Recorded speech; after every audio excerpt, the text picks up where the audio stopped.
सारे जानवर बहुत प्यार से रहा करते थे। एक दिन एक बंदर ने बाकी जानवरों से कहा, दोस्तों, तुम्हें एक बहुत जरूरी बात बतानी है। कल मैं नजदीक के गांव के मंदिर में नारियल के टुकड़े के लिए गया हुआ था। वहाँ एक साधु का प्रवचन सुना। हमारी सारी बीमारियों का जड़ बहुत ज्यादा खाना है, इसलिए महीने में अगर एक दिन उपवास रखे तो सेहत के लिए अच्छा होता है। सियार ने पूछा, उपवास वो क्या होता है, कहाँ मिलता है वो, दिखने में कैसा है? बंदर ने कहा, उपवास का मतलब होता है कुछ भी खाए बिना रहना। ऐसा करने से हमारे शरीर के पाचन शक्ति को थोड़ा आराम मिलता है। ऐसा करना हमारे सेहत के लिए अच्छा होता है। सुबह से शाम तक कुछ भी खाए बिना रहना, इसे ही उपवास कहते हैं। खरगोश ने कहा, तो देर किस बात की, अभी शुरू कर देते हैं। भालू ने कहा, इतनी जल्दी भी क्या है, आज ही तो बताया है, आज पेट भर के खा ले, कल उपवास कर लेंगे, क्या बोलते हो? उस दिन सारे जानवरों ने पेट भर के जो मिला वो खाया।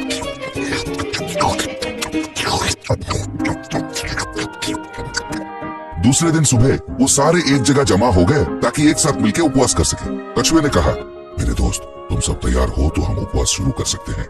बंदर ने कहा, रुको रुको, हम सब उपवास करेंगे तो शाम तक सब थक जाएंगे, फिर शाम को शिकार पे निकलना बहुत मुश्किल होगा, इसलिए अभी हम अपना खाना जुगाड़ करके रख ले, फिर उपवास शुरू करते हैं। हाथी ने कहा, ये ठीक है, चलो जाकर खाना संग्रह करते हैं। फिर सारे जानवरों ने जाकर बहुत सारे केले संग्रह करके एक जगह लाके रख दिए।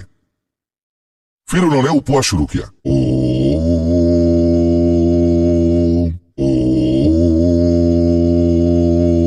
बंदर ने कहा, मेरे दोस्त, सारा दिन उपवास करने के बाद बहुत जोर का भूख लगता है।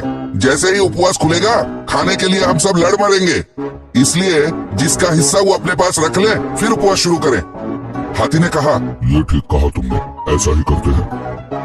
तब सारे जानवरों ने अपना अपना हिस्सा अलग किया और उपवास शुरू किया।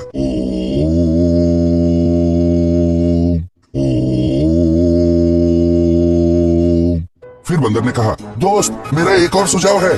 उपवास करने के बाद हम सब बहुत दुर्बल हो जाएंगे, झुक के खाना उठाना भी शायद मुश्किल हो जाए, इसलिए पहले से ही हाथ में एक केला पकड़ लेते हैं, पर कोई केला खाना मत। क्यों? सियार ने कहा, ठीक है, हर कोई केला हाथ में ही पकड़ के रखना, बिल्कुल खाना मत, वरना उपवास भंग हो जाएगा, समझ गए? फिर सारे जानवरों ने अपने हाथ में एक एक केला पकड़ा और उपवास चालू कर दिया। थोड़ी देर बाद बंदर ने कहा, दोस्त, मैं बारी बारी बीच बीच में बोल रहा हूँ, बुरा मत सोचना। जैसे मैंने कहा, उपवासन के बाद हम बलहीन हो जाएंगे तो शायद केले का छिलका भी ना निकाल पाए, इसलिए केले का छिलका निकाल के हाथ में पकड़ लेते हैं। जैसे ही उपवास खुलेगा, ठक से खा लेंगे, क्या बोलते हो?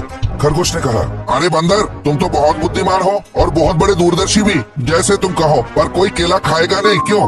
खाओगे तो उपवास टूट जाएगा। तब सारे जानवरों ने केले का छिलका निकाला और अपना उपवास चालू कर दिया। छिला हुआ केला देख के बंदर के मुंह में पानी आने लगा। बाकी सारे जानवरों का भी यही हाल था।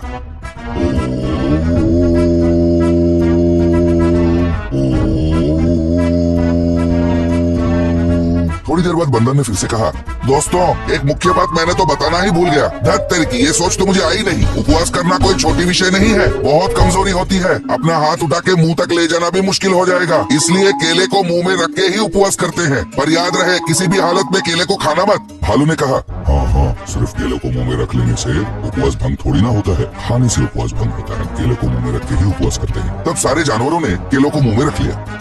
जैसे ही केले का स्वाद उसके जीभ पे रहा, बेचारे बंदर से रहा नहीं गया। तब उसने कहा, दोस्तों, मुझे माफ कर दो, मैं तो बताना ही भूल गया। मंदिर में स्वामी जी ने कहा था, भगवान का नाम स्मरण करते करते उपवास करना। मुंह में केला रहेगा तो भगवान का नाम स्मरण कैसे करेंगे, इसलिए सोच रहा हूँ इसे निगल जाऊं। हाथी ने कहा, ये ठीक है, इतनी कष्ट करके हम उपवास कर रहे हैं, नाम स्मरण किए बिना कैसे करेंगे, निगल लेते हैं केले को। फिर सारे जानवरों ने अपना अपना हाथ का केला खा लिया। तब बंदर ने कहा, दोस्तों, उपवास करने के इस महाप्रयत्न से मैंने एक चीज अच्छी तरह से सीख लिया है। वो क्या है कि केले को ज्यादा देर मुंह में नहीं रखा जा सकता। ये तो सच है। ये कहकर सारे जानवर वहां से चले गए। तो बच्चों, सोच विचार और दृढ़ निश्चय के बगैर कोई भी काम किया जाए, उसमें सफलता नहीं।